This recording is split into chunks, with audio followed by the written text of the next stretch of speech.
En el corazón de Brooklyn, donde las avenidas se extienden como arterias de un organismo indiferente al tiempo, existe una dirección, The Dawn 230 de Ocean Parkway. No es un monumento ni un hito señalado en los mapas turísticos. Es simplemente una casa, una construcción de ladrillo rojo de 3 pisos que se alza con la discreción de miles de otras. Su presencia es un estudio en normalidad suburbana, rodeada de árboles que marcan las estaciones con una fidelidad que la historia rara vez concede a los hombres. El tráfico fluye constante por la amplia vía, un río de metal y prisa que pasa de largo sin mirar 2 veces. Los transeúntes caminan por las aceras, absortos en sus rutinas, proyectando sombras fugaces sobre un césped cuidadosamente mantenido. Nada en la fachada sugiere que este lugar fue alguna vez el centro de gravedad de un poder que no necesitaba anunciarse, un nexo desde donde se dictaban sentencias que alteraban el destino de ciudades enteras. La casa se presenta hoy como la antítesis de su propia leyenda. Ha sido renovada, vendida, habitada por nuevas familias que buscan la tranquilidad de un barrio establecido. Las ventanas reflejan el cielo de Nueva York, nubes blancas sobre un azul pálido y no las conspiraciones que se tejían en la penumbra de sus habitaciones. Es un fantasma arquitectónico, un lugar despojado de su aura siniestra por la implacable marea de lo cotidiano. Sin embargo, para quien conoce la historia, el silencio que emana de sus muros no es pacífico, sino denso y cargado. Es el silencio que sigue a una tormenta, el vacío que queda cuando una fuerza inmensa se extingue. La casa no grita su pasado, lo susurra en la simetría de su diseño, en la solidez de su construcción, en la calculada modestia que fue su mayor y más efectiva arma.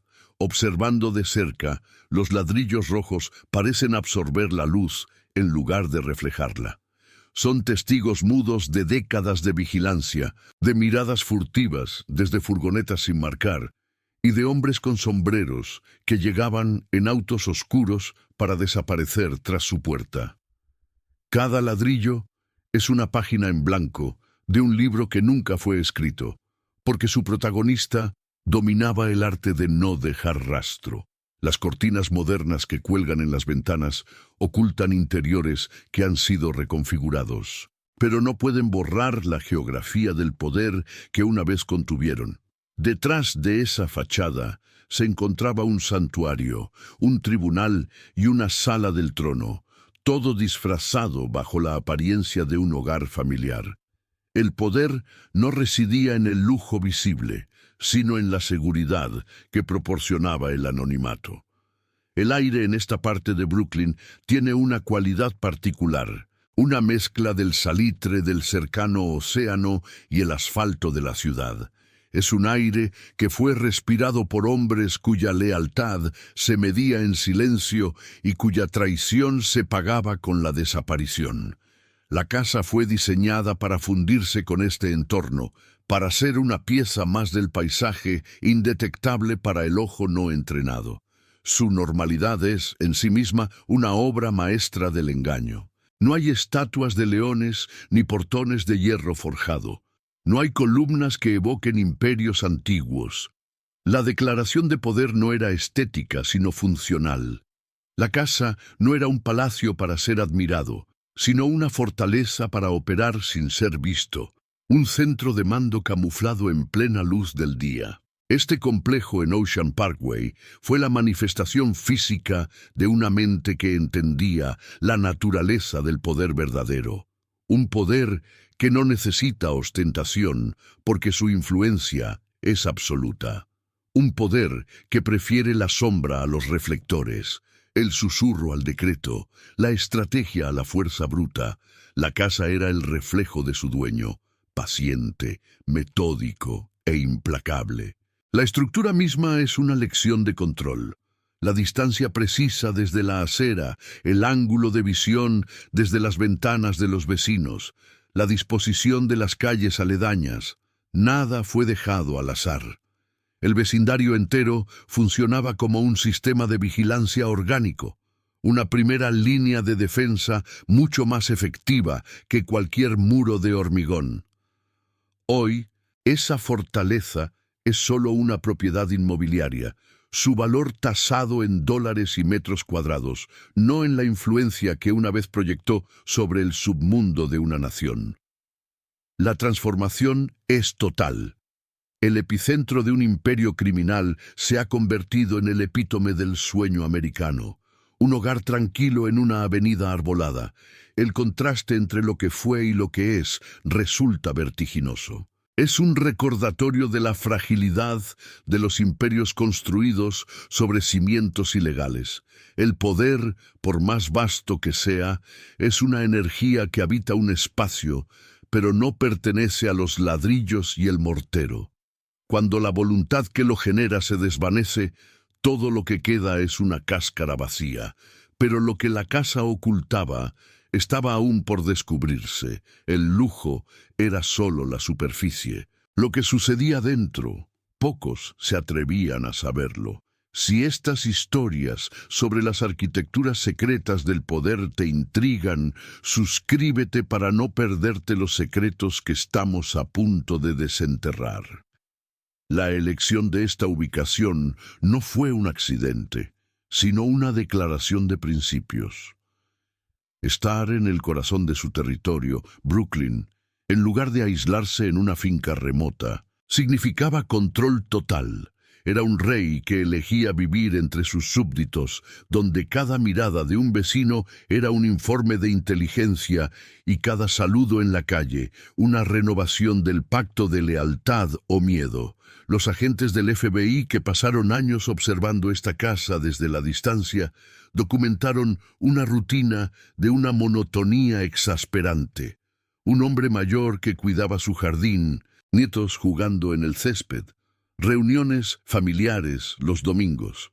No veían las corrientes subterráneas, las decisiones de vida o muerte que se tomaban durante una partida de cartas en el sótano o en una conversación tranquila en el patio trasero. La arquitectura del engaño se extendía al interior. No había cámaras de tortura ni arsenales ocultos, pues eso sería un riesgo innecesario y burdo. La verdadera actividad clandestina era la conspiración, un acto que no deja manchas de sangre en la alfombra. Las órdenes se daban con un gesto, con una inflexión en la voz, en un lenguaje de códigos y silencios. Esta casa fue el cerebro de una vasta red criminal, no su músculo. El dinero se contaba en otros lugares, la violencia se ejecutaba en callejones lejanos. Aquí solo se procesaba la información, se tejían las alianzas y se dictaban las sentencias. Era un espacio de una pulcritud casi quirúrgica, donde el mal se manifestaba como una idea pura antes de materializarse en el mundo exterior. Su diseño, de estilo suburbano de posguerra, era deliberadamente anacrónico. Mientras el mundo cambiaba, esta casa parecía anclada en una era de valores familiares y comunidad unida.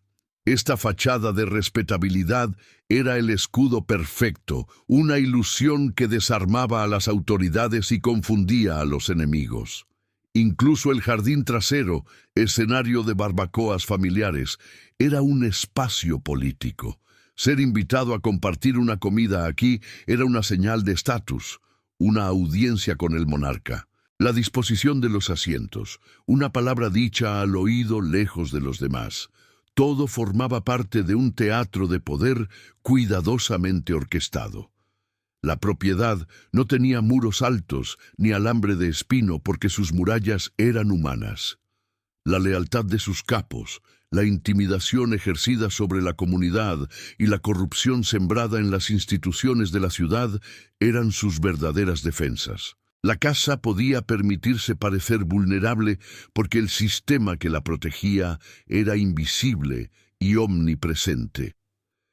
El sótano, según testimonios posteriores, era el verdadero santuario, un espacio aislado acústicamente, sin ventanas, inmune a los primitivos dispositivos de escucha de la época. Era allí donde se celebraban los consejos de guerra, donde se resolvían disputas que podían desatar conflictos sangrientos, y donde el destino de la mafia americana se decidía en reuniones de una tensión sofocante. Hoy es probable que ese mismo sótano sea un cuarto de juegos, una bodega o un gimnasio doméstico. El espacio físico permanece, pero su propósito ha sido borrado. La memoria del lugar reside únicamente en los archivos clasificados y en las mentes de los pocos que aún viven para recordarlo. La historia de esta casa es la historia de una victoria pírrica contra el sistema. Su dueño logró lo que ningún otro jefe de su talla consiguió: gobernar durante 2 décadas y morir en su propia cama. Sin embargo, su muerte desató el caos, demostrando que un imperio personalista no puede sobrevivir a su creador. Con cada nueva capa de pintura, con cada remodelación, el pasado se entierra un poco más profundo. La casa se esfuerza por olvidar, por convertirse en lo que aparenta ser, pero la tierra sobre la que se asienta guarda el peso de los secretos, y las raíces de los viejos árboles parecen aferrarse a recuerdos que la superficie intenta negar. La propiedad en el 2230 de Ocean Parkway es, en última instancia, un símbolo de la naturaleza efímera del poder. Durante un tiempo fue el punto fijo en un universo de caos, el ojo de un huracán de violencia y ambición. Un lugar donde un solo hombre, desde la tranquilidad de su hogar, podía mover los hilos de un país. Ahora, despojada de su función, la casa es un objeto inerte. Su poder se ha disipado como el humo, dejando tras de sí solo el eco de una pregunta inquietante. ¿Cuántos otros centros de poder invisible se esconden a plena vista detrás de las fachadas ordinarias de nuestras ciudades? La verdadera ruina no es el colapso físico, el abandono o la decadencia. La verdadera ruina es el olvido, la transformación de un lugar de poder absoluto en una simple dirección postal, un punto insignificante en el vasto mapa de una ciudad que nunca deja de moverse. El imperio que se dirigía desde estos muros ya no existe. Se desmoronó en una espiral de traiciones y errores que su arquitecto original nunca habría cometido. La casa, sin embargo, sobrevivió, como un testigo silencioso de la ascensión y sobre todo de la inevitable caída. Y así permanece bajo el sol de Brooklyn, guardando la historia de un rey que construyó su castillo con el material más discreto y resistente de todos: la apariencia de no ser nadie, en un lugar que pretendía no ser nada.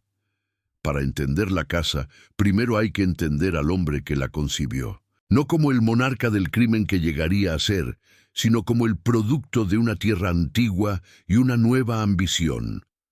Carlo Gambino nació en Sicilia, en un mundo donde el poder no se anunciaba con trompetas, sino que se sentía en el peso del silencio entre 2 palabras. Un lugar donde la supervivencia dependía de ver sin ser visto, de escuchar sin ser oído. Su mente se forjó en la escasez y en la observación. La Italia de principios del siglo XX era un paisaje de jerarquías inamovibles y oportunidades escasas. Para un joven sin herencia ni título, el camino hacia arriba no era una escalera, sino un laberinto de alianzas frágiles y peligros mortales. Aprendió temprano que la verdadera fuerza no residía en el puño, sino en la paciencia y en la comprensión profunda de la debilidad ajena. Al llegar a América como un inmigrante ilegal, no trajo consigo más que este conocimiento. Nueva York, en plena era de la prohibición, era un caos de violencia y ostentación. Los gánsteres de la época eran celebridades oscuras, figuras que se deleitaban en los titulares de los periódicos y en el brillo de sus trajes de seda. Gambino observaba desde la periferia, un aprendiz silencioso en el teatro de la autodestrucción. Participó en las sangrientas guerras de la mafia de los años 30, pero su papel fue siempre el de un estratega, no el de un soldado de primera línea. Mientras otros buscaban la gloria en el enfrentamiento directo, él acumulaba influencia en las sombras, tejiendo una red de lealtades y deudas que le serviría décadas más tarde. Vio a los jefes más ruidosos caer, uno tras otro, víctimas de sus propios egos inflados. Cada funeral de un rival era una lección. Cada titular que celebraba la captura o el asesinato de un jefe era un recordatorio.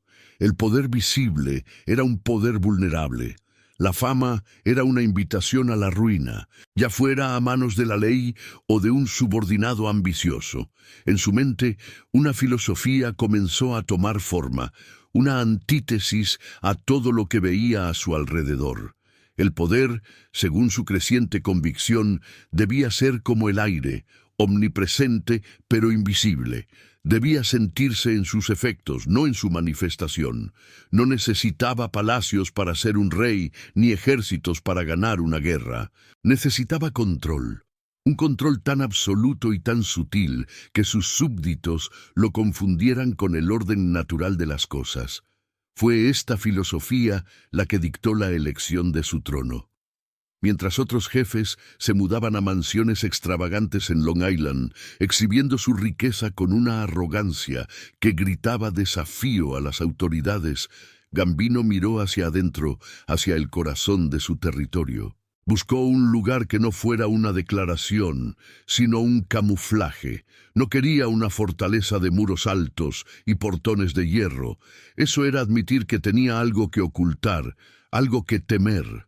Su fortaleza debía ser psicológica, construida con los ladrillos de la normalidad. Necesitaba un lugar que desarmara la sospecha, un hogar tan común y corriente que el ojo del FBI pasara por encima sin registrarlo. La casa en el 2230 de Ocean Parkway no fue una compra, fue una adquisición estratégica. Era la encarnación de su credo. Situada en una avenida amplia y respetable de Brooklyn, rodeada de familias de clase media y profesionales, era el último lugar donde alguien buscaría el epicentro del crimen organizado de la nación. La elección de Brooklyn era fundamental, era su base de poder, el ecosistema que él controlaba por completo. Vivir allí no era un acto de modestia, sino de dominio. Era un mensaje para sus hombres y sus enemigos. No necesito esconderme, porque este es mi reino. Cada vecino, cada comerciante, cada policía del distrito era, consciente o inconscientemente, parte de su sistema de defensa. La arquitectura de la casa era, en sí misma, una obra maestra del engaño. Un diseño suburbano de ladrillo rojo, sólido, pero sin pretensiones. No había nada en su fachada que sugiriera la magnitud del poder que contenía. Era un edificio diseñado para ser olvidado, para fundirse con el paisaje urbano hasta volverse indistinguible. Esta casa no nació de un deseo de lujo, sino de una obsesión por la permanencia. Gambino no estaba construyendo un hogar para una vida, sino una sede para una dinastía. Entendía que los imperios criminales eran inherentemente frágiles y que su supervivencia dependía de evitar la fricción con el mundo exterior. La casa era su escudo contra esa fricción. Cada aspecto de la propiedad era una manifestación de su paranoia calculada, la distancia a la calle, la línea de visión desde las ventanas, la proximidad de las casas de sus familiares más leales. Todo estaba diseñado para crear un perímetro de seguridad invisible, una red de vigilancia humana mucho más eficaz que cualquier tecnología. El interior, aunque confortable y amueblado con calidad, seguía esta misma lógica. El lujo estaba presente, pero era discreto, funcional. No había salas de trofeos ni exhibiciones de riqueza. El valor no estaba en los objetos, sino en la seguridad que el espacio proporcionaba.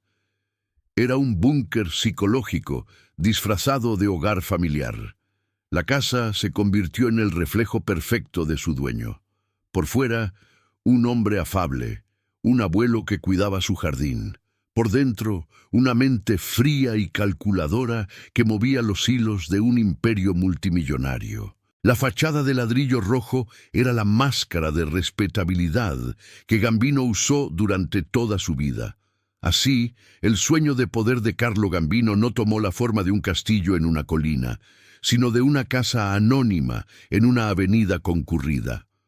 Era la culminación de una vida de observación, la materialización de una estrategia de supervivencia elevada a la categoría de arte. El poder no necesitaba un palacio, solo un centro neurálgico desde donde operar sin ser detectado.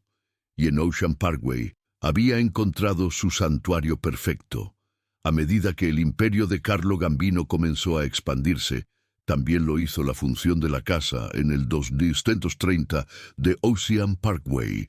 Tras el asesinato de Albert Anastasia en 1957, un golpe maestro de sigilo y paciencia que llevaba su firma intelectual, la casa dejó de ser simplemente un hogar para convertirse en el nuevo trono del crimen organizado en Nueva York.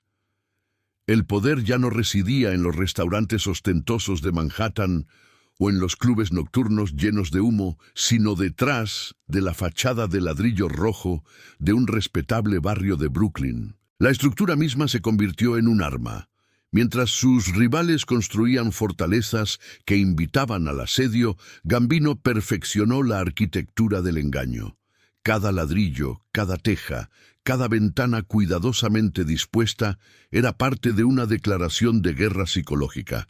Era una guerra librada no con balas, sino con la normalidad. La casa era tan agresivamente ordinaria que se convertía en un insulto a la inteligencia de sus observadores, un desafío a encontrar la amenaza donde no parecía existir ninguna. Con cada nueva conquista, la casa absorbía más poder. Cuando la familia Gambino se apoderó del control de los sindicatos portuarios, las decisiones que paralizaban el comercio de la costa este no se tomaban en muelles oscuros, sino en la serena comodidad del estudio de Gambino, con vistas a un jardín perfectamente cuidado. La violencia y la extorsión de los muelles eran un eco lejano, una realidad sucia mantenida a una distancia higiénica por los muros de la casa.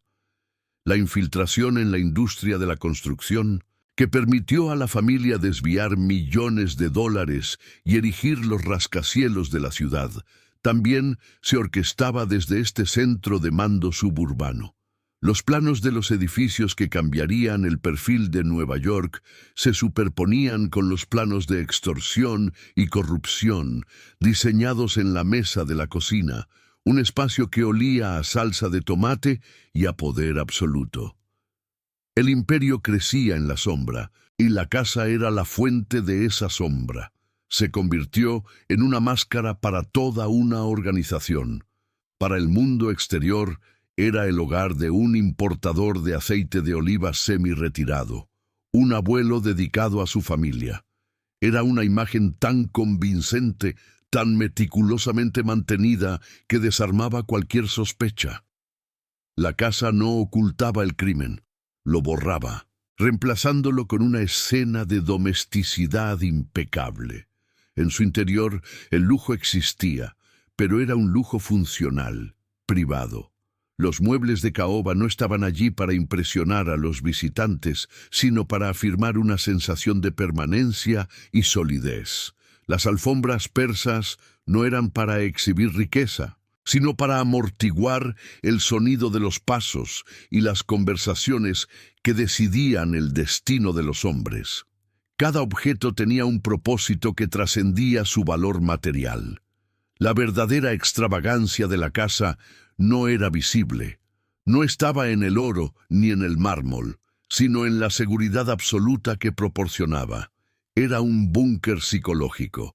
Entrar en esta casa era entrar en un universo alternativo donde las reglas del mundo exterior no aplicaban. Un santuario donde la única ley era la voluntad de su propietario. La opulencia residía en el control total del entorno. Esta fortaleza no se defendía con hormigón y acero, sino con una red humana invisible. La elección de Brooklyn no fue casual. Gambino se rodeó de familiares, de subordinados leales y de vecinos que le debían favores o le temían en silencio. Las casas adyacentes, habitadas por su propia gente, formaban un perímetro de vigilancia orgánico. Cada ventana de la calle era un puesto de observación. Cualquier vehículo desconocido, cualquier rostro no reconocido, era detectado y reportado en cuestión de minutos. El FBI, con toda su tecnología, se enfrentaba a un sistema de inteligencia superior basado en lazos de sangre y en el código de silencio.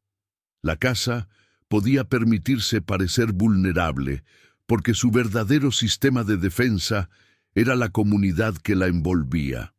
El corazón de esta fortaleza, el núcleo de su poder, era el sótano. Este espacio, según los pocos testimonios que emergieron años después, estaba acondicionado para ser impenetrable, aislado acústicamente y sin ventanas, era inmune a cualquier forma de vigilancia electrónica de la época. Era una cámara sellada, un vacío donde se podía hablar con total libertad. Aquí abajo, la máscara de la respetabilidad se desvanecía por completo. El sótano era el Tribunal Supremo del AMPA, la sala del Consejo de Guerra del Imperio. Era el escenario de los sit-downs, las reuniones formales, donde se resolvían disputas que podían desatar guerras sangrientas. La tensión en estas reuniones era un elemento físico, un aire denso y cargado de poder de vida o muerte. En este espacio subterráneo, la casa revelaba su verdadera naturaleza. Dejaba de ser un hogar para convertirse en una herramienta de poder puro. Ser convocado al sótano no era una invitación, era una citación. Era un lugar donde la jerarquía era absoluta y la palabra de Gambino irrevocable. La distancia desde la puerta de entrada hasta la silla en el sótano era un viaje al centro de la autoridad. La casa también funcionaba como un filtro. Gambino rara vez se movía, obligaba al mundo a venir a él. Capos, socios, políticos corruptos y empresarios aterrorizados peregrinaban a Ocean Parkway. Este método minimizaba su exposición y reforzaba su estatus. El rey no iba a la corte venía al rey, y la corte se celebraba en un hogar familiar de Brooklyn. Cada barbacoa en el jardín trasero era un acto político. La disposición de los asientos, una palabra susurrada al oído mientras se servía la comida, una invitación a una conversación privada lejos del grupo, todo era parte de un teatro de poder. Durante estas reuniones aparentemente casuales se forjaban alianzas, se evaluaba la lealtad y se emitían advertencias veladas. La casa era, por tanto, un organismo vivo, con una piel exterior de normalidad y un corazón oscuro y secreto. Respiraba conspiraciones y exhalaba órdenes. Su pulso era el ir y venir de hombres en trajes oscuros. Su sistema nervioso era la red de observadores en las calles, y su cerebro era la mente calculadora que habitaba en su interior. No había archivos ni libros de contabilidad. La información más sensible del imperio no se guardaba en papel, que podía ser confiscado, sino en las mentes de los hombres que entraban y salían de esas habitaciones. La casa era un centro de procesamiento de inteligencia humana, un lugar donde el conocimiento oral se convertía en estrategia y la estrategia se convertía en acción. A medida que el imperio se consolidaba, la casa se afianzaba como el símbolo de este nuevo paradigma del poder criminal. No era un palacio construido para inspirar asombro, sino una fortaleza diseñada para pasar desapercibida. Su poder no residía en lo que mostraba, sino en lo que ocultaba con una eficacia aterradora. El complejo de Ocean Parkway era el reflejo perfecto de su dueño, subestimado por fuera, implacable por dentro. Era paciente, metódico y letalmente eficiente. No necesitaba gritar su poder, porque cada rincón de la ciudad sentía su influencia, una presión silenciosa que emanaba de esta discreta casa de ladrillos. La construcción del imperio y la consolidación de la casa como su centro neurálgico fueron procesos paralelos e inseparables. El hormigón de los proyectos de construcción controlados por la mafia en Manhattan era, en esencia, una extensión de los cimientos de esta casa en Brooklyn. El poder se proyectaba desde aquí, invisible pero inquebrantable. Así, la casa se convirtió en la manifestación física de una idea, que el poder más duradero es aquel que no se ve, que la fortaleza más inexpugnable es la que nadie reconoce como tal.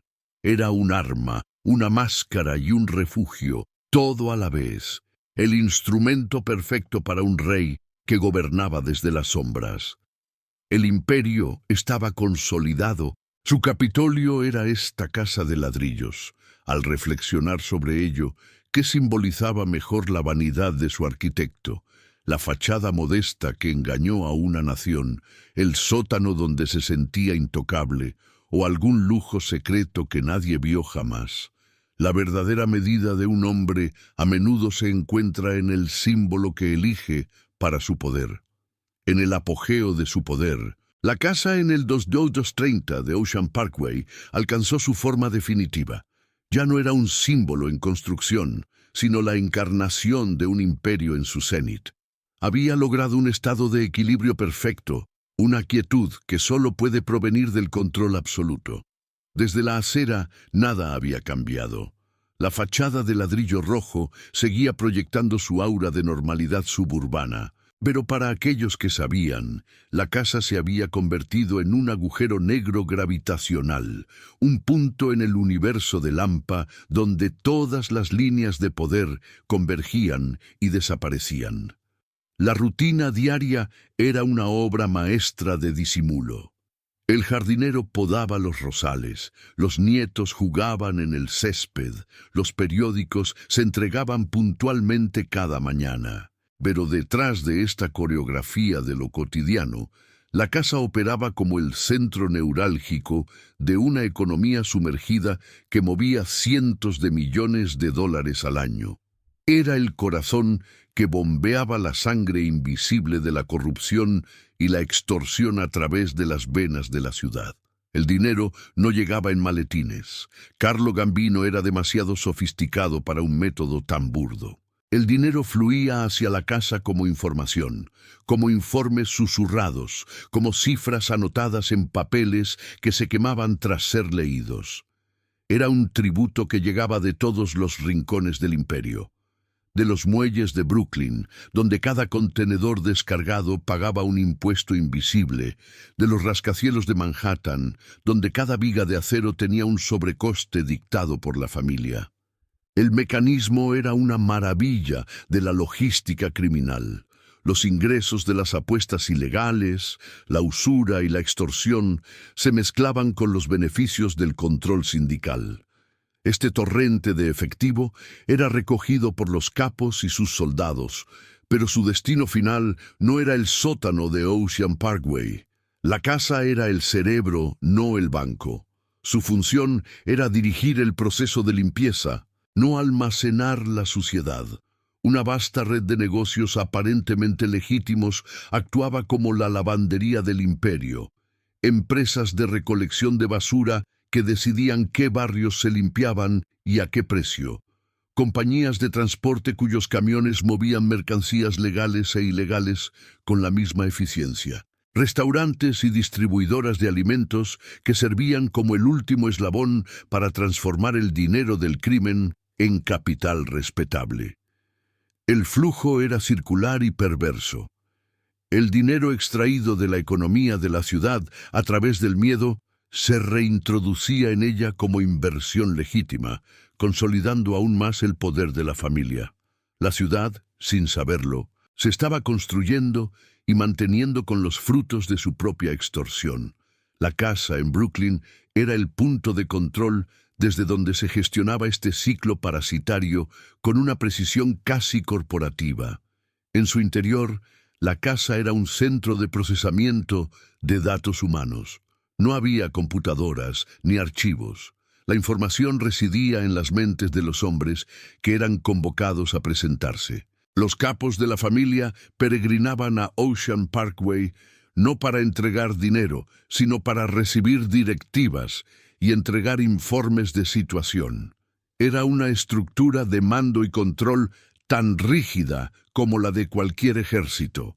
Estas reuniones rara vez ocurrían en el sótano, que se reservaba para los asuntos más graves y las disputas interfamiliares. Las operaciones diarias se discutían en el estudio o en la sala de estar, en un ambiente de calma tensa. La domesticidad del entorno era, en sí misma, una herramienta de poder, un recordatorio de que el imperio de Gambino estaba tan entrelazado con la vida normal que era inseparable de ella. Ser invitado a entrar era cruzar un umbral hacia otro universo. Afuera, las leyes de los Estados Unidos. Adentro, la única ley era la palabra de Carlo Gambino. Los hombres que controlaban barrios enteros, sindicatos y ejércitos de matones entraban en esta casa con una deferencia absoluta. Dejaban su poder en la puerta como un abrigo y se presentaban ante su rey. La casa se convirtió en el búnker psicológico definitivo. Para Gambino, era el único lugar del mundo donde podía bajar la guardia. Pero esta seguridad tenía un precio. El control total sobre su entorno lo llevó a un aislamiento casi total. El hombre que podía paralizar una ciudad con una sola orden se había convertido en un prisionero voluntario dentro de su propia fortaleza. Rara vez salía. El mundo venía a él. Esta inmovilidad era una estrategia, una forma de minimizar el riesgo y magnificar su aura de poder. Pero también era una jaula dorada. Las ventanas de su casa, que daban a una tranquila avenida de Brooklyn, se convirtieron en sus ojos al mundo. Un mundo que gobernaba, pero en el que ya no participaba plenamente. La vida dentro de la casa era un ritual de poder. Las famosas barbacoas de los domingos en el patio trasero no eran celebraciones familiares, sino cumbres políticas disfrazadas de eventos sociales. La disposición de los asientos, quién era llamado a una conversación privada junto a la parrilla, quién recibía una porción extra del plato principal. Todo era un lenguaje de estatus y favor. Durante estas reuniones, Gambino observaba. Con su apariencia de abuelo afable, evaluaba la lealtad, detectaba la ambición desmedida, resolvía disputas con una palabra tranquila que tenía el peso de una sentencia de muerte. El aroma a carne asada se mezclaba con el olor del miedo y la intriga. Era un teatro de poder donde las sonrisas eran máscaras y cada gesto era un movimiento en una partida de ajedrez mortal. La casa, en su perfección, proyectaba una imagen de invencibilidad. Los agentes del FBI, que la vigilaban desde furgonetas sin marcar, documentaban una monotonía exasperante. No veían crímenes, solo la vida de un jubilado. No podían penetrar la fachada. El sistema era demasiado sutil, demasiado silencioso. La ausencia de evidencia era, en sí misma, la evidencia más abrumadora de un genio criminal. El reinado de Gambino fue el reinado del silencio. A diferencia de sus predecesores y sucesores, entendió que el poder verdadero no hace ruido. La casa era el monumento a ese silencio. Sus muros de ladrillo no solo bloqueaban el sonido del exterior, sino que parecían absorber el sonido en su interior, guardando los secretos de las conspiraciones que se tejían en sus habitaciones. En esta etapa, la casa se había convertido en un organismo autosuficiente, un ecosistema cerrado de poder. Tenía su propio código, su propia ley, su propia jerarquía.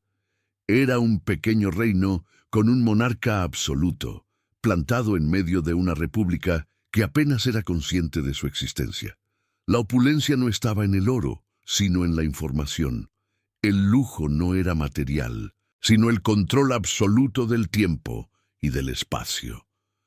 Dentro de esos muros, Carlo Gambino era el maestro del destino, no solo el suyo, sino el de miles de personas. La casa era el pedestal desde el cual ejercía este poder divino y terrible. Pero el apogeo es, por definición, un punto de equilibrio precario. Un imperio que deja de expandirse comienza a contraerse. La perfección del sistema creado por Gambino contenía la semilla de su propia destrucción. El control absoluto generaba una paz artificial, una calma que adormecía a sus subordinados y que no preparaba a la organización para el caos que seguiría a la desaparición de su arquitecto. La fortaleza era inexpugnable desde el exterior, pero su verdadera vulnerabilidad residía en el hombre que la habitaba. El aislamiento que le proporcionaba seguridad también lo alejaba de las corrientes cambiantes de la calle, de las nuevas generaciones de gánsteres que no compartían su aversión por la atención. Dentro de la casa, el tiempo parecía haberse detenido. Era un refugio contra el cambio, un intento de fosilizar un momento de poder absoluto. Pero fuera, el mundo seguía girando. Las fuerzas del orden se volvían más sofisticadas y las viejas reglas de honor comenzaban a desmoronarse.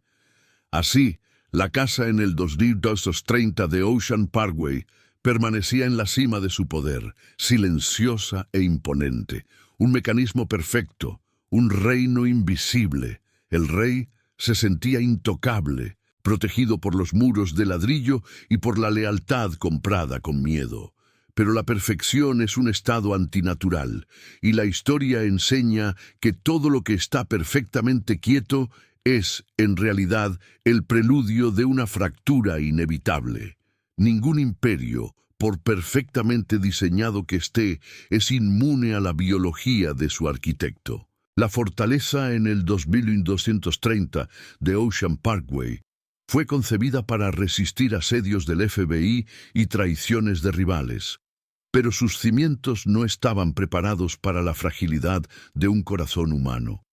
La primera grieta en el Imperio Gambino no fue el resultado de una bala o una investigación, sino de una falla silenciosa y progresiva dentro del propio rey. A principios de la década de 1970, la salud de Carlo Gambino comenzó a deteriorarse. Un corazón debilitado impuso un nuevo ritmo a la casa, uno más lento, más medido, menos seguro. Los pasos que una vez resonaron con una autoridad incuestionable se volvieron más cautelosos. El flujo de poder, que antes era un torrente constante, comenzó a gotear, regulado por la resistencia de un hombre que se enfrentaba a su propia mortalidad. La casa, que había sido un centro de mando global, se transformó sutilmente en una enfermería de lujo. El aire, antes cargado de conspiración y miedo reverencial, ahora se mezclaba con el olor antiséptico de los medicamentos. Médicos privados entraban y salían con la misma discreción que antes lo hacían los capos, pero su propósito no era mantener el imperio, sino simplemente mantener con vida al emperador. La paranoia calculada, que había sido su mayor herramienta de supervivencia, comenzó a cambiar de naturaleza. La desconfianza estratégica se tiñó de una ansiedad más profunda, la del hombre que siente que pierde el control no sobre sus enemigos, sino sobre su propio cuerpo. El aislamiento, antes una táctica, se convirtió en una necesidad, y la fortaleza se fue pareciendo cada vez más a una prisión. Desde las ventanas de su estudio, el mundo exterior parecía más lejano. La avenida arbolada, que una vez fue el tablero de ajedrez donde observaba cada movimiento, se convirtió en un paisaje distante. El hombre que gobernaba la ciudad desde esa habitación ahora la veía a través de un velo de fatiga. Un rey confinado a su torre, dependiente de los informes de un mundo en el que ya no podía participar plenamente. El flujo de información que convergía en la casa comenzó a ser filtrado. Sus subordinados más cercanos, en un intento de proteger al jefe enfermo de preocupaciones innecesarias, comenzaron a suavizar las malas noticias, a resolver problemas menores sin consultarle. Este escudo protector, sin embargo, era también una censura, y las decisiones comenzaron a tomarse en la periferia, erosionando sutilmente la autoridad centralizada. El silencio de la casa adquirió una nueva cualidad. Ya no era el silencio del poder absoluto, de la calma antes de la tormenta. Se convirtió en el silencio de la inercia, el de una maquinaria inmensa cuyo motor principal estaba fallando. Las conversaciones en el sótano se hicieron menos frecuentes, y el centro de gravedad del poder comenzó a desplazarse, buscando un nuevo punto de equilibrio. Dentro de este vacío creciente comenzaron a cristalizarse las tensiones latentes. La familia Gambino tenía dos herederos no oficiales, dos visiones opuestas del futuro. Por un lado, Anielo Della Croce, el subjefe, un gángster de la vieja escuela, respetado y temido en las calles. Por otro, Paul Castellano, cuñado de Gambino, un hombre de negocios que prefería las finanzas a la violencia. Sus visitas a la casa se cargaron de un nuevo significado. Ya no eran simplemente los informes de un lugarteniente a su general, eran las maniobras de príncipes herederos ante un trono que pronto quedaría vacante.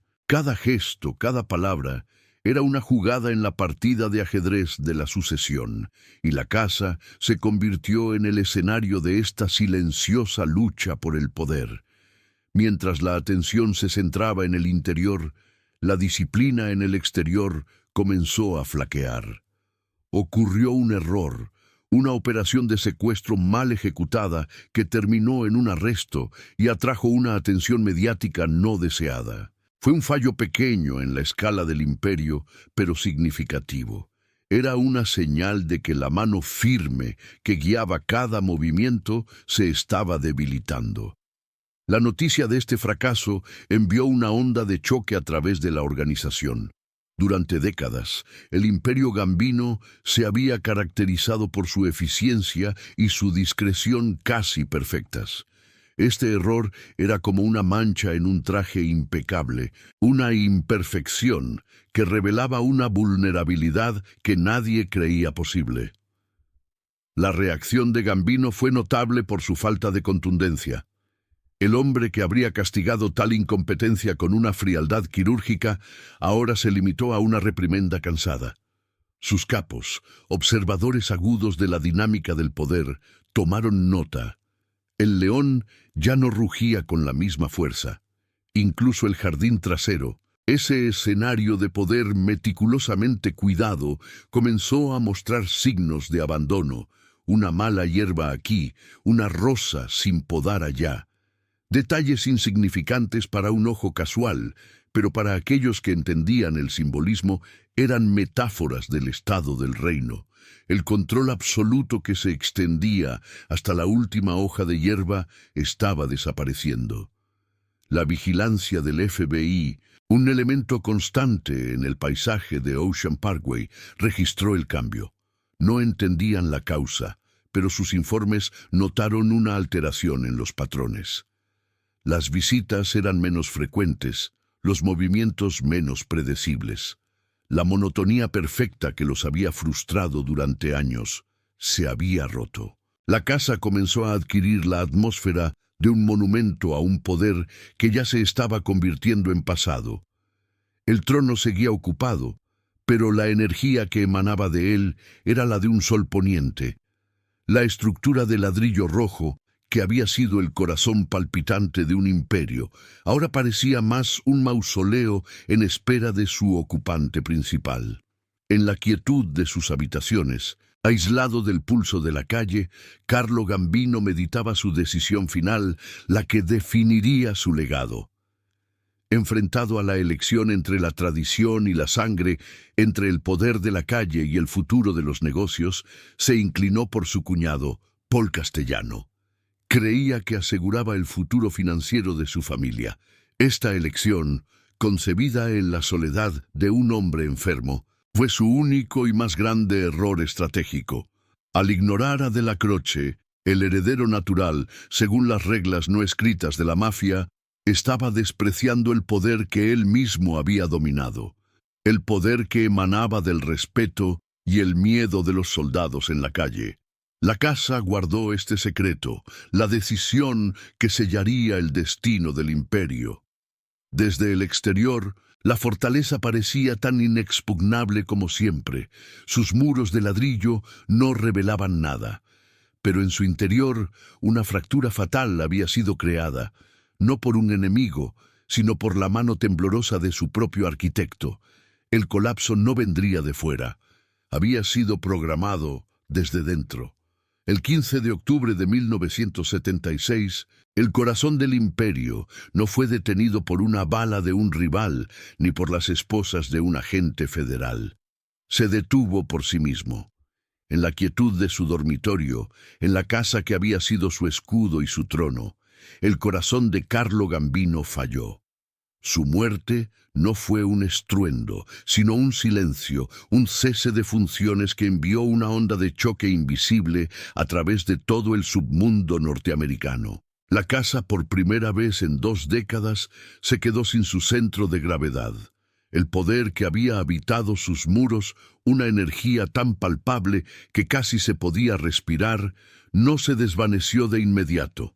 Se quedó suspendido como un fantasma, una autoridad sin cuerpo que rondaba por los pasillos ahora vacíos. El silencio ya no era el de un control absoluto, sino el de un vacío inmenso y peligroso. La noticia de su muerte se propagó no por los periódicos, sino a través de la red de susurros y miradas que él mismo había perfeccionado. En los clubes sociales, en los muelles y en los restaurantes de toda la ciudad, la noticia fue recibida con una mezcla de respeto y una ansiedad apenas contenida. El rey había muerto, el trono estaba vacío, y la paz que había impuesto con mano de hierro se había vuelto frágil como el cristal. La decisión final de Gambino, nombrar a Paul Castellano como su sucesor, se reveló no como un acto de previsión, sino como la primera grieta estructural en el edificio del imperio.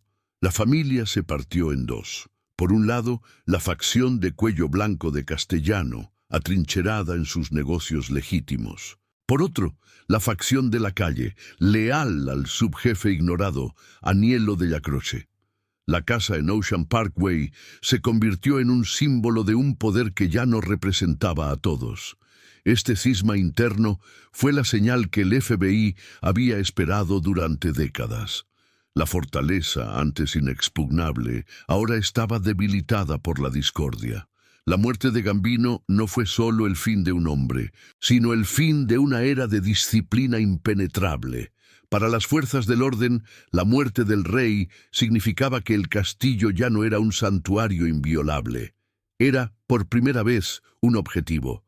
Con la autoridad de un sistema legal que durante años se había sentido impotente, se emitió una orden de registro. No era una operación basada en una nueva pista, sino un acto simbólico y estratégico. Era el momento de profanar el templo, de demostrar que ningún lugar, por más sagrado que fuera en el hampa, estaba fuera del alcance de la ley.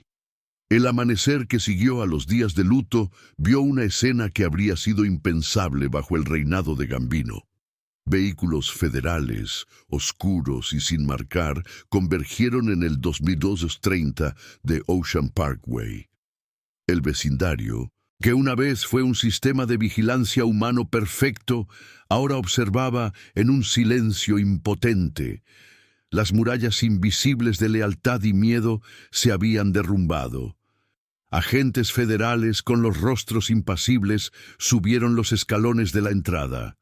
La puerta, que una vez se abrió solo a los hombres más poderosos y temidos del país, fue golpeada con la fuerza contundente de la autoridad federal. No hubo resistencia. La casa, despojada de su soberano, era ahora solo una estructura de ladrillo y mortero. El interior fue inundado por una marea de hombres que se movían con una eficiencia metódica y fría. Cada habitación, cada rincón que había sido testigo de conspiraciones que alteraron el destino de la nación, fue convertido en una escena del crimen. El estudio, la sala de estar, incluso el patio trasero donde se celebraban las cumbres de poder disfrazadas de barbacoas, fueron peinados en busca de evidencia. Despojaron a la casa de su dignidad. Los muebles de caoba fueron movidos, las alfombras persas levantadas. Los agentes golpeaban las paredes buscando compartimentos secretos, las bóvedas ocultas que imaginaban llenas de libros de contabilidad y dinero ensangrentado. La fortaleza estaba siendo violada, su anatomía expuesta bajo la luz cruda de la investigación. El descenso al sótano fue el clímax de la profanación. Entraron en el santuario, el espacio acústicamente sellado donde se habían dictado sentencias de muerte y se habían forjado imperios. Era la cámara del corazón del poder de Gambino y la registraron con una meticulosidad estéril, buscando el alma física de una organización que operaba en el reino de lo intangible. Pero a medida que pasaban las horas, una extraña verdad comenzó a emerger. No había nada. No encontraron libros de contabilidad, ni listas de nombres, ni arsenales ocultos. No había dobles fondos llenos de efectivo. Las paredes eran sólidas. El sótano estaba limpio. La casa estaba, a efectos legales, impecable. Fue el último y más grande acto de magia de Carlo Gambino. Su victoria póstuma. Había construido un imperio que movía miles de millones y controlaba ciudades enteras, y no había dejado ni una sola huella física en su propio hogar. Su poder nunca había estado en los objetos, sino en las mentes de los hombres, en la disciplina del silencio. Los agentes se retiraron al final del día, dejando tras de sí una casa revuelta pero esencialmente vacía. Se llevaron algunas cajas con documentos personales sin importancia, pero la evidencia del imperio que buscaban se había desvanecido con el último aliento de su creador. La fortaleza había resistido el asedio final, incluso sin su rey. La ruina de la casa no fue, por tanto, física. No hubo demolición ni abandono inmediato. Su ruina fue la pérdida de su aura. La incursión la había despojado de su mística, la había reducido de un centro de poder inexpugnable a una simple propiedad, un punto en un mapa, una escena del crimen sin crimen evidente. Se convirtió en un monumento a un poder que ya no existía. Los ladrillos rojos, que habían absorbido tantos secretos, ahora parecían exhalar un aire de melancolía, de finalidad. El imperio no se derrumbó con la redada. La redada fue simplemente la ceremonia que confirmó que ya estaba muerto. El colapso final vendría años después, en las calles, con la guerra civil que Gambino había desatado inadvertidamente. Pero la caída simbólica ocurrió aquí, en el momento en que la ley cruzó el umbral y descubrió que el trono siempre había estado vacío de pruebas materiales. El poder nunca había residido en la casa, sino en el hombre. La casa fue vendida, su historia borrada por nuevos dueños y capas de pintura fresca. Pero la pregunta que dejó flotando en el aire de Brooklyn permanece. ¿Reside el verdadero poder en lo que se construye con hormigón, en las fortalezas que podemos ver y tocar, o en aquello que sobrevive a la caída, invisible e intocable? Si esta reflexión sobre la naturaleza del poder te hace cuestionar lo que creías saber, suscríbete para explorar otras historias donde los imperios se convierten en cenizas. El imperio, tal como lo concibió su arquitecto, se extinguió en el momento en que su corazón dejó de latir. La decisión de nombrar a Paul Castellano como su heredero no fue simplemente un error de juicio. Fue la demolición controlada de su propia creación. Castellano, un hombre de negocios que despreciaba el trabajo sucio de la calle, trasladó el centro de poder de la discreta casa de Brooklyn a una opulenta mansión en Staten Island, un palacio blanco apodado la Casa Blanca.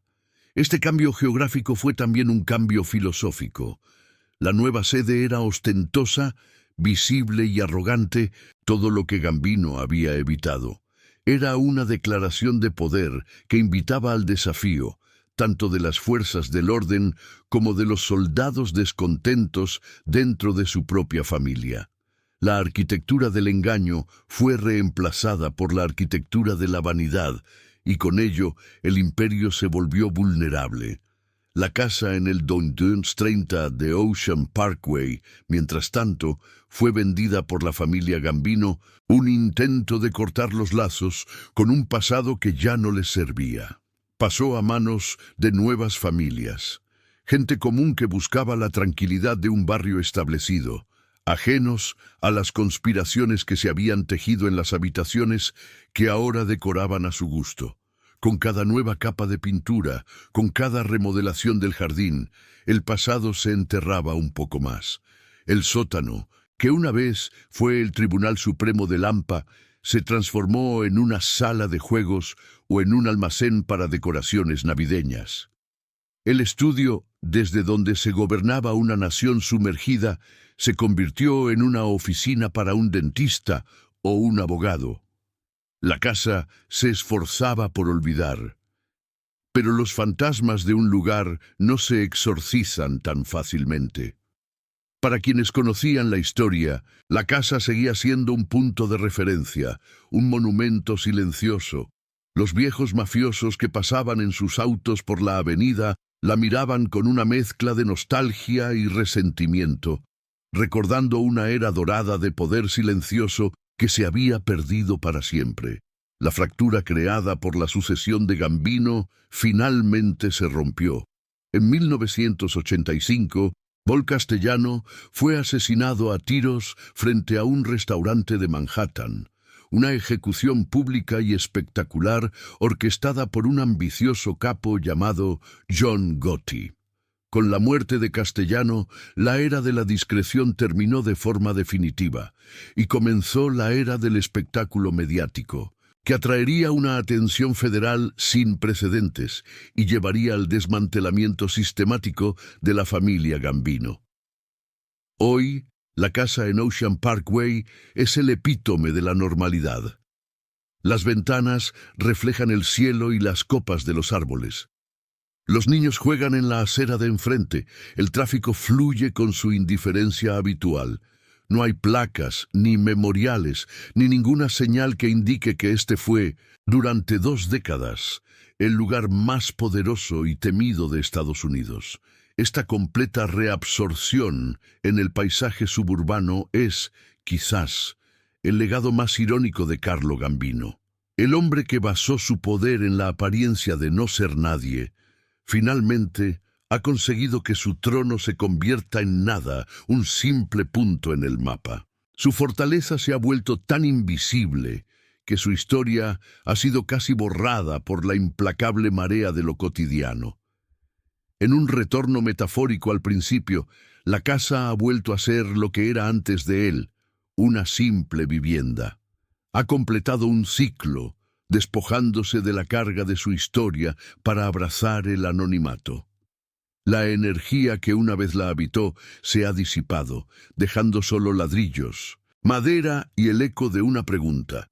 La historia del Downs 30 de Ocean Parkway nos obliga a mirar nuestras propias ciudades de una manera diferente. Nos hace preguntarnos cuántos otros centros de poder invisible se esconden a plena vista, detrás de las fachadas ordinarias de hogares que pasamos todos los días sin mirar 2 veces. El imperio se ha convertido en cenizas, esparcidas por las guerras internas y las condenas federales. El rey yace en un mausoleo, un final tranquilo que contrasta con el caos que desató su última decisión. Y la casa, la silenciosa protagonista de esta saga, sobrevive, como un testigo mudo de la fragilidad de todo lo que se construye sobre cimientos de miedo. Al final, ¿qué queda de un imperio construido en las sombras? ¿Es su memoria un cuento de advertencia, un mito de Lampa, o simplemente el susurro del viento en una avenida arbolada de Brooklyn, un sonido que solo pueden oír aquellos que saben dónde escuchar? Si historias como esta te hacen ver el poder desde un ángulo diferente, suscríbete para seguir otras caídas tan asombrosas como esta. El imperio, tal como lo concibió su arquitecto, se extinguió en el momento en que su corazón dejó de latir.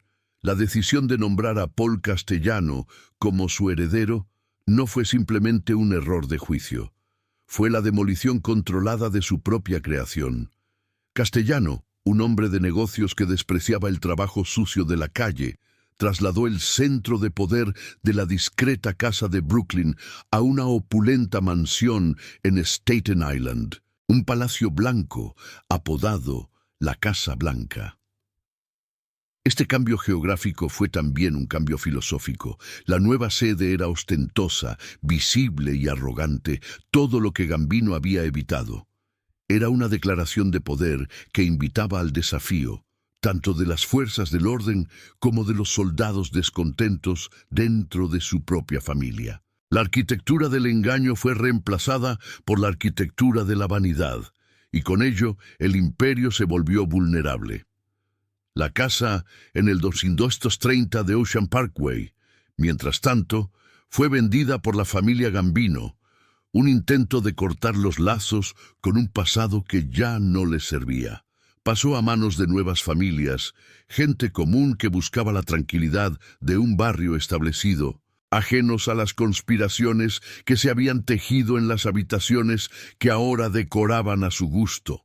Con cada nueva capa de pintura, con cada remodelación del jardín, el pasado se enterraba un poco más. El sótano, que una vez fue el Tribunal Supremo de Lampa, se transformó en una sala de juegos o en un almacén para decoraciones navideñas. El estudio, desde donde se gobernaba una nación sumergida, se convirtió en una oficina para un dentista o un abogado. La casa se esforzaba por olvidar, pero los fantasmas de un lugar no se exorcizan tan fácilmente. Para quienes conocían la historia, la casa seguía siendo un punto de referencia, un monumento silencioso. Los viejos mafiosos que pasaban en sus autos por la avenida la miraban con una mezcla de nostalgia y resentimiento, recordando una era dorada de poder silencioso que se había perdido para siempre. La fractura creada por la sucesión de Gambino finalmente se rompió. En 1985, Paul Castellano fue asesinado a tiros frente a un restaurante de Manhattan, una ejecución pública y espectacular orquestada por un ambicioso capo llamado John Gotti. Con la muerte de Castellano, la era de la discreción terminó de forma definitiva, y comenzó la era del espectáculo mediático, que atraería una atención federal sin precedentes y llevaría al desmantelamiento sistemático de la familia Gambino. Hoy, la casa en Ocean Parkway es el epítome de la normalidad. Las ventanas reflejan el cielo y las copas de los árboles. Los niños juegan en la acera de enfrente. El tráfico fluye con su indiferencia habitual. No hay placas, ni memoriales, ni ninguna señal que indique que este fue, durante 2 décadas, el lugar más poderoso y temido de Estados Unidos. Esta completa reabsorción en el paisaje suburbano es, quizás, el legado más irónico de Carlo Gambino. El hombre que basó su poder en la apariencia de no ser nadie, finalmente ha conseguido que su trono se convierta en nada. Un simple punto en el mapa. Su fortaleza se ha vuelto tan invisible que su historia ha sido casi borrada por la implacable marea de lo cotidiano. En un retorno metafórico al principio, la casa ha vuelto a ser lo que era antes de él, una simple vivienda. Ha completado un ciclo, despojándose de la carga de su historia para abrazar el anonimato. La energía que una vez la habitó se ha disipado, dejando solo ladrillos, madera y el eco de una pregunta. La historia del 2230 de Ocean Parkway nos obliga a mirar nuestras propias ciudades de una manera diferente. Nos hace preguntarnos cuántos otros centros de poder invisible se esconden a plena vista, detrás de las fachadas ordinarias de hogares que pasamos todos los días sin mirar dos veces. El imperio se ha convertido en cenizas, esparcidas por las guerras internas y las condenas federales. El rey yace en un mausoleo, un final tranquilo que contrasta con el caos que desató su última decisión. Y la casa, la silenciosa protagonista de esta saga, sobrevive, como un testigo mudo de la fragilidad de todo lo que se construye sobre cimientos de miedo. Su legado es paradójico. Carlo Gambino es recordado como el jefe mafioso más exitoso, un criminal que ganó el juego al morir libre y en la cima. Al mismo tiempo, su última decisión condujo directamente a la decadencia de su imperio, demostrando que incluso el estratega más brillante no puede controlar el futuro más allá de su propia tumba. La propiedad permanece como un símbolo mudo y potente. Representa la naturaleza efímera del poder. Durante 2 décadas fue el epicentro del miedo y la influencia, un lugar cuyas decisiones afectaban vidas y economías. Hoy es simplemente una dirección, una prueba de que el poder no reside en los ladrillos, sino en la voluntad que los habita. Al final, ¿qué queda de un imperio construido en las sombras? ¿Es su memoria un cuento de advertencia, un mito de Lampa o simplemente el susurro del viento en una avenida arbolada de Brooklyn, un sonido que solo pueden oír aquellos que saben dónde escuchar? Si historias como esta te hacen ver el poder desde un ángulo diferente, suscríbete para seguir otras caídas tan asombrosas como esta.